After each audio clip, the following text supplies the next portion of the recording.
standing in for Scott Service, who couldn't make it tonight because of car trouble. He's a student here, but on leave for this residency. So I want you to imagine, you know. Come on, you're all writers. Blue-gray eyes, a little bit intense. Stare out the window. Oh, that's bad. You have to go outside and Long hair, yeah. He's my hair much longer than mine, the dead head.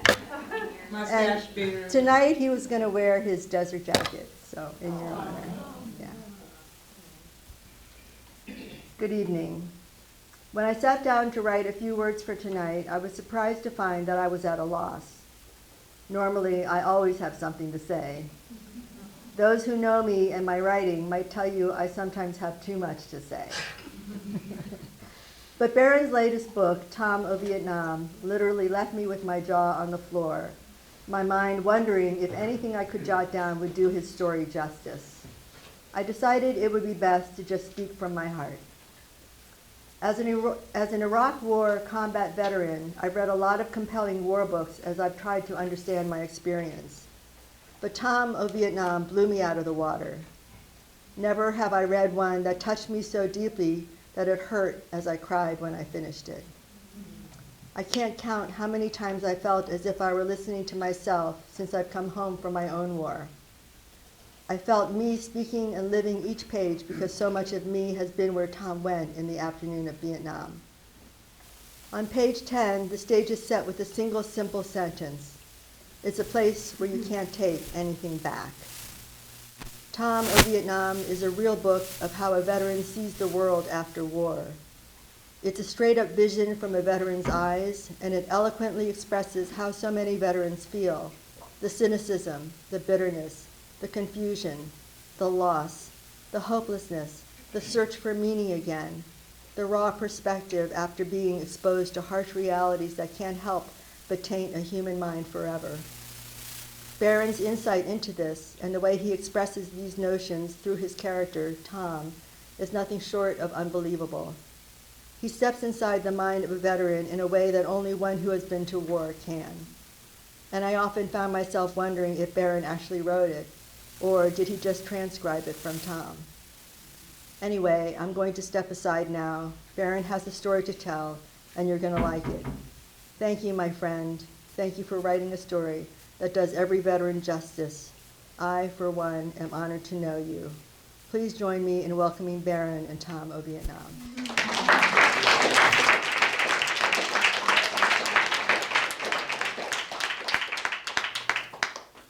I wish Scott were here.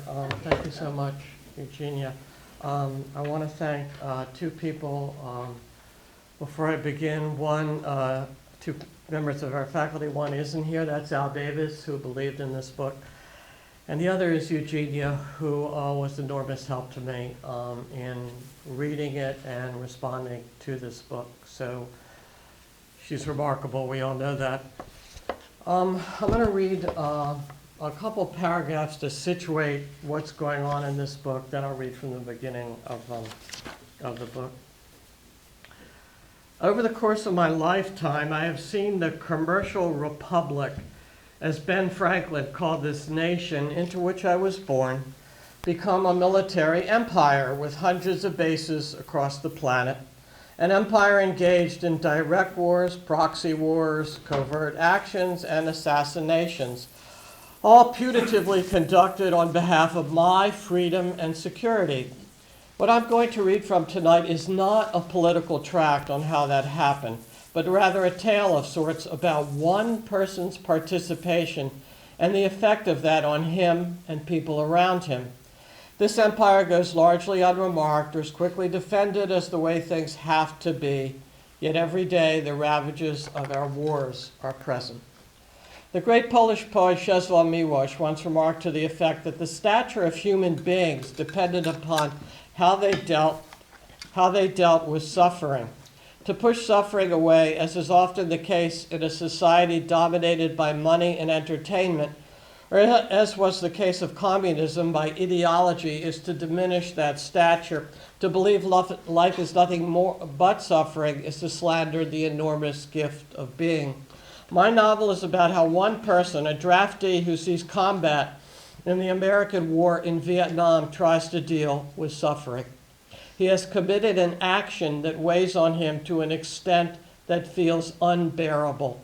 My novel is also about his relation to a text, The Tragedy of King Lear by William Shakespeare, that wrestles as thoroughly as anything anyone has ever written with the bewildering nature of suffering, how it occurs to us, and how we bring it upon ourselves.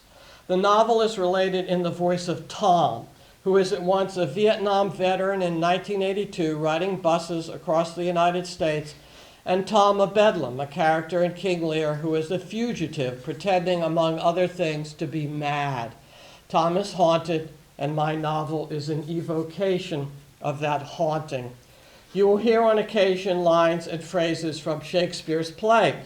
You will also hear some lines I've written. You'll all be tested afterward to see if you can tell the difference.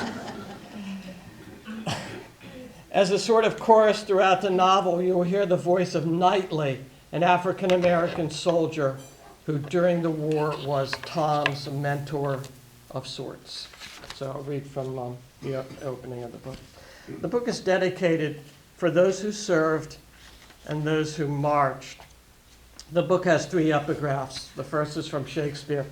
The good years shall devour them, flesh and fell, ere they shall make us weep. We'll see 'em starved first. The second is from Michael Hare's great book, Dispatches from the Vietnam War. Life had made him old. He'd live it out old. And the third is from Martin Luther King Jr.'s Riverside Church speech, April 4th, 1967. If America's soul becomes totally poisoned, part of the autopsy must read Vietnam. Endless swearing, a hoarse, braying wind of words, a weary, scornful, bemused reply to a war, swearing at those who were there and those who were not, at the army and the enemy, at death and life, everything blasted, withered, and coated by the tongue of injury. The question behind each insult and mockery being, what in the vast scheme of motley doings conspired to put me here? How did speeches spoken by gas bags of every stripe over decades come to endanger my modest network of blood? And if I wanted to be here in my arrogance, manhood, confusion, enthusiasm, stupidity, patriotism, I must swear all the more. Who could have known? Out, dunghill. Swearing about food, rain, heat, women, officers, and most of all, each other. Each of us in the same unpredictable predicament. Swears coupled with other swears, vicious adjectives meaning nasty nouns, motherfucking shithead, goddamn asshole, semi-swears, the ritual male abusing of male anatomy, you worthless little prick, the voice measured a judgment, or lighthearted, oh, by the way. Long strings of swears blurring into one run-on guttural frenzy, or sometimes a simple look, bitch, which starts a few shoves, shoulder pushes, and glares, the saying that you are a woman, a low blow. Swears for what seems like no reason, your voice mysteriously alive, proclaiming you are here in this faraway hell, where even on a good unmurderous day, you are pissed. A reason can be found if you want to go looking, but a lot of grim bile is in us already. They're not always bilious. Everyone was once an infant, gurgling, burping, unaffected by the droppings of time. Though I think of guys like Briggs or Stone, who probably by the age of 2 were waiting to get bigger so they could get to Vietnam and start shooting people. Someone kicked them down the stairs early, the war on the home front. Where without the proclamation of reason or motive, like the tattoos, born to be bad, born to lose, born a conniving chip on the shoulder bastard. Bastardy base? Base? Briggs bought it, to use the lexicon you adopt when you see much random death. There wasn't a lot of him left either. He was what they call remains. That doesn't matter, does it? Whether there's 98% of you intact or 32%. No open casket for him, if you like an open casket, and a lot of people do. Death looking sort of rosy and peaceful. A time out after the end of time.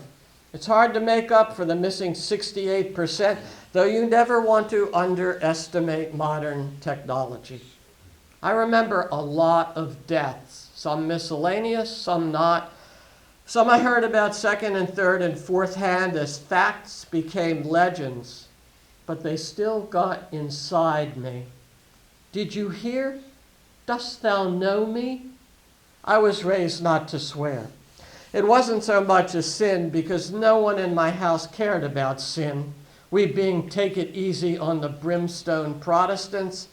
Social Christians who wake up on Christmas morning, remember Jesus, and then go back to sleep. It was because it was distasteful and bad manners. I agree with that. Swearing makes for a rotten take on life, ferocious, low down, quick to find fault, the sum of your precious days, little more than exasperation. It worked, though, for the misery we were enduring. I bet even those serious, sweet-faced guys you see in Matthew Brady's photographs swore their church-going heads off. There should be a column of swears in the history books beside this or that war. Probably even Achilles and Hector badmouthed the other guys. Or maybe they were polite. Maybe they were real heroes and respected the men they were killing. I doubt it, but maybe. Didn't Achilles drag Hector's body around at the back of a chariot? Atrocity, way more than a word. Like what got done to some of our guys, mutilated real bad, their dicks cut off and stuffed in their mouths, and like we did to some of their guys, anger that went past anger, way past. See thyself, devil. At first, before I went over there, when I was in basic and it was fuck this and fuck that, the swearing startled me. Do we have to curse everything? Must words be bullets?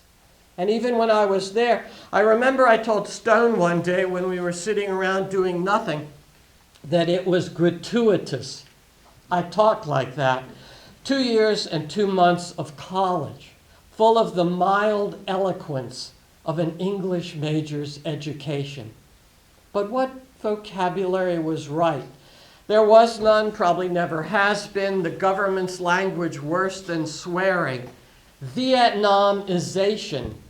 There's a word for you. There's a word to die for. When I said that to Stone about gratuitous, he looked at me like I just dropped a turd in his soup. Look, you educated faggot bitch, he said. He paused to smirk, then laid what he considered wisdom on me. Well, tomboy, we'll see if your smart ass stays alive. Guys with too many words in their heads come out on the short side here. How comes that? You had that staying alive thought in the back of your head and the front too. You tried to push it away, but it never left. I wondered sometimes if there were people who expected me to die, who were thinking, Tom, he won't come back. You know, people in my hometown going about their business, taking a can of creamed corn from a grocery sack, or closing the garage door and thinking, poor Tom, or better him than me. The perennial boundary of empathy. or thinking nothing at all. Tom, he gone. I should have gotten the shivers from Stone because he was laying a curse on me. But I was shivering all the time anyway, standing up and shivering, lying down and shivering, leaning over my food and shivering. How dost, my boy? Art cold? Bad night on the heath, Lear. Incoming torment. When we were doing nothing and going nowhere, the guys would ask me, "Hey, college, tell us a story." I told them about Lear. How would you like it if you had 2 daughters who take what you give them, a lot of land and a big house, and then they treat you like squat? How would you like that? Once or twice I extended the situation, as in you could have nation problems. You're a big nation who goes to help some little nation that's getting pushed around, but maybe it's not as simple as getting pushed around. There's a civil war. There's a small mountain of barbed history. There's some thoughts called ideology. What? What you say? Speak American. He let his daughters fuck with him. Dude deserved it. Man's gotta be a man. Thy elements below. Where is this daughter? Like in a play, we talk back. No script beyond what we were making up, but we talked back. It meant we were still alive. The storm had not come for us yet. We had no shelter, no hovel, but the storm that waited for each of us hadn't come yet. It's the body that the swearing targets. Hard to be in a body. Most of the time it works okay, but it's permeable, easily invaded by foreign objects, fragmentary devices, and it's sad how the mind is always ridiculing the body, how its sexual organs are a source of contempt, and how the act is always seen as obscene. Obscene? The dream of it was the oxygen we breathed. Let copulation thrive. Let soldiers forget. Let day relieve night. I should ask the lieutenant, what happened? I already told you back then. No, I would say, you have to tell me again. Soldier. He would call me soldier. No matter how much time went by, he would call me soldier. Like a couple of decades after Agincourt or Gettysburg or the Somme, and we meet in some bar, and we're still soldiers. Soldier. We engaged the enemy. As you know, we took some casualties. According to our body count, he would pause there because he liked to savor any official type language. We killed 7 of them. Some VC, some sympathizers. CC, we called the lieutenant, the corpse counter. Did they do that when Napoleon fought battles? Walk around afterward and count the dead? The VC took their dead with them anyway. The people who got killed weren't enemy. They were people who were trying to stay alive. They were people living in their God-forsaken village. There was a happy village once upon a time with children running around barefoot and pigs rooting and old ladies gossiping and everyone praying to whatever gods floated their boat. Don't bring God into it, soldier. Things with the lieutenant would go downhill from there. If I've gotten into the house in a suburb somewhere in Texas, and if the little lady is home, she'll ask me if I want an iced tea. And I'll say, yes, ma'am. The lieutenant will make a strained face like he's got to make a bowel movement and ask how it's going, despite his knowing how it's going. And not just for me. Every day one of us makes it onto the front page. Shoots himself, shoots his old lady, shoots some buddy of his, gets shot by some buddy of his. Some of us haven't adapted well. Hard to get rid of the reek of war inside of us. Who gives anything to poor Tom? I tell them I've been reading King Lear again, that actually I never stop reading it, that it's like a Bible to me. That's by Shakespeare, isn't it? His wife says that when she brings in the iced tea on a tray. She smiles, but it's a serious smile. Shakespeare is someone who counts, no matter the bleak, conjured reality. He's an important notion. You get lost in the library, Tom? Asked Knightley. I look at the iced tea on the tray and the lieutenant's appropriate wife, who looks nice in her J.C. Penney dress, and I want to start bawling. I lack the simplest things, like a woman who gets her hair done every 2 weeks, bringing iced tea on a metal tray that's decorated with some flowers to suggest a modest notion of beauty. I think the flowers are supposed to be pansies. I think of Doreen, she's his lover. She likes flowers. Are those pansies on that tray, ma'am? The lieutenant could feel at that point that things might be starting to get out of hand. He might say again, if he was in the right mood, not a good mood, but a responsible mood, his idea of empathy, that I did what I had to do, that I was a soldier. Duty, he'd say. It was a big, small word, but we all had heard it. Though really we were just some young bodies with heads on them, talking about getting laid and drinking beer, and our girls back home. How some of them kiss a photo of us each night, and some are cunts getting spooned while our insides get turned outside. And our cars, don't forget the cars. To leave so soon, your speech not yet begun. How do you like your tea? Half a teaspoon of sugar, please. Hot out there today. Hot. Try steamy jungle hot. Try vegetable hell. Try the earth on steroids where stuff can't stop growing, like it's talking to you day and night because it can't stop growing. And you can't stop listening. You're sitting or lying down or you're walking and you hear the jungle. And it's not like anything you know because you grew up in the temperate zone where there's winter and spring. Your skin itches and you think you could hear stuff growing. A sound like beetles chewing wood. Faint but steady. Want to know what we are? Said Knightley. Fertilizer. More tea? Take heed of the foul fiend. The lieutenant wants me gone. I can't blame him. This vet stuff gets tiresome.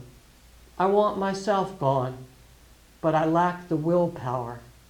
Or I like sitting in this living room and thinking this could have been my life, with beige curtains and matching French something furniture, and a chandelier in the foyer, tasteful, not too sparkling. I didn't have to take everything personally. It was only a war. When I get up to leave, the lieutenant and his wife trade glances. He's going to leave. Did they think I would stay forever? They can diddle from one day to another and be Americans and talk about what's new and exciting. I'm the one who's stuck in forever. I figure Lear doesn't live long after Cordelia dies. You got it. Man dies right on the spot, right there in front of everybody. 7 bodies are what the lieutenant counted, math whiz. Does a young girl count for half a body? Thanks for your hospitality. Thanks for telling me I have nothing to absolve, though I doubt if that word is in the lieutenant's vocabulary. Maybe you don't even hear it in church these days. I wouldn't know. I tried that window, but it wouldn't open. You did what you did, soldier. That's tautological, but true. We were taking fire, and I turned around and saw someone starting to throw something, and I shot. How old was she? You counted the bodies. How old was she? Guy said you could tell how old the bodies were from their teeth, except they didn't go to dentists the way we did, so it was tricky. You can measure the quality of life according to how many dentists there are. Thanks for the tea. I make it myself. Take care of yourself, soldier. You aren't guilty of anything. I'm ashamed, though. I'm ashamed. Neither of them says, come again. They shut the oversized wooden front door, which looks like giants live there, not people. I walk a few steps, but stop. I'm a little shaky. I don't want to be, but I'm a little shaky. It's like my bones want to leave my flesh. It's good they're not looking at me because I took a bus and then walked a couple miles. All that talking about Fords and Chevys like it was God and the devil. I bought a car when I got back, but I sold it. Buses improve your social life. Maybe I'll stand on the sidewalk for a while. No more social calls to pay today. I forfeited my purposes. Their azaleas look a little wilted. Texas does that. Everyone was screaming. There was so much noise and everyone was screaming. I was screaming too. She had something in her hand. She was going to throw it. Last month, Ramos had bought it. Some kid threw a grenade, one of ours. Ramos played the harmonica. Knightley said it was mournful music, music to make you cry over your mother's grave. Ramos put down his harmonica and made a goofy smile. Then he played some more. They're little people. It's hard to tell who's a kid. They don't live on hamburgers and milkshakes like us. On the playground, all the kids are running, loping, skipping, jumping. I used to do that too. Every second was so full, like being an animal, shouting for the sake of shouting, being free. Do-dee-dee-dee-dee, c'est ça? What she had in her hand was a doll made of some balled-up cloth with these pearly buttons for eyes. She had drawn a smile on the face. The hair was some kind of animal hair, maybe from one of those buffaloes they had there. It was fine, though, not coarse. Everything happened fast. When someone fell down on the playground, everyone ran over fast to see what happened. I can hear the teacher blow her whistle. It meant we were supposed to stop having fun and make a line to go back in. Not everybody stopped. I usually stopped, though, because even when I was a kid, I was like that. Someone who listened to what people told him to do. Must have been why I wound up in the army. Later, you muttered about what you were told to do, but you didn't. Did I see the doll? Did I go to the other side of the world to see a girl holding a doll? Could be, Knightley would say. He was full of philosophical expertise, like he knew something the rest of us didn't know. Like being a Negro gave him extrasensory perception. Maybe it did. He got on some guy's nerves, but not mine. I liked him. I told him once back here about how at random moments I see the doll floating above my head, sort of serene with that drawn-on smile. Then it blows up. Tom, he said, that's a hallucination. You've been smoking too much weed? I used to, but I gave it up. I've got too much grief to carry around habits, too. Ask poor Tom. He'll tell you. World, world, oh world. There always would be some girls on the playground with their dolls. They'd form a little circle, and they'd talk to their dolls and comb their hair, and sometimes swap clothes from one doll to another. I know because my sisters used to bring their dolls to school sometimes. I can still see how serious their faces were when they were playing. It wasn't really playing. It was practice for being moms, for caring. The guys were running around yelling and pointing their fingers at each other and going, bam, you're dead. Guys were falling down who knew they'd been shot or wounded. Sometimes they'd say, you only grazed me, and pop back up. The girls were cooing to their dolls.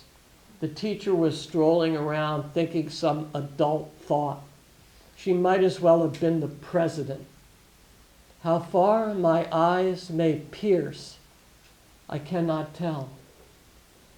And I can't tell, but I have an idea. That's one of my problems.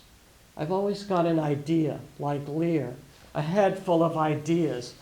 He's a hard man, but I've grown to like him. He's so confused, so confident, and then it all falls apart, and I'm there railing at him in a good-natured but desperate way. And he's taking it. He's listening, which is more than most guys I knew ever did. Sure, guys would say, sure, meaning I've already got enough shit on my plate, buddy. And they did. But Lear starts listening. Not that it does him any good. Maybe it makes him even crazier. Before he was just imagining. Then he starts to realize it's worse than imagining. It's real. It's a place where you can't take anything back. Like war? Like war. Sometimes I ask my nieces, who would be Amy's kids since Evie has boys and Paula doesn't have kids, about their dolls. They wrinkle their little noses. What's a man doing asking about dolls?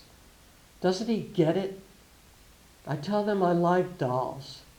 They still look at me funny, like Mom's brother is crazy, as everyone says he is, but he buys his stuff when he has money, and he never gets angry at us. He always tells us how good we are. He cries a lot, though. He'll be in his little room upstairs, and you can hear him crying. I don't think that Lear cries. That's part of his problem, the not crying. The crying is part of the problem, but that's different. If Lear could have cried, he wouldn't have been Lear. He'd have been some therapeutic relic sitting in a VA hospital upchucking his emotional innards and getting nothing back for it beyond a few nods and a doc's surreptitious glance at his wristwatch. Lunchtime coming? Maybe he's having an affair with one of the nurses and they've got an hour at the motel down the highway. Maybe he's bored and hungry. Stay positive, someone will say. Stay positive, Tom, which makes me feel like I'm some scientific molecule. No one in Lear's world would say that. Science and technology haven't gotten between people and life yet. Everything that comes out of their mouths is so physical that you can imagine it rotting back into the earth. They're all lumpy and sticky, darkness and shadows, kind of like the guys in the jungle, spinning, grunting, fuck this and fuck that. Fellows, hold the chair. Upon these eyes of thine, I'll set my foot. Fuck death. Lear would have said that at the end, but he couldn't. Eloquence betrayed him. Thank you very much.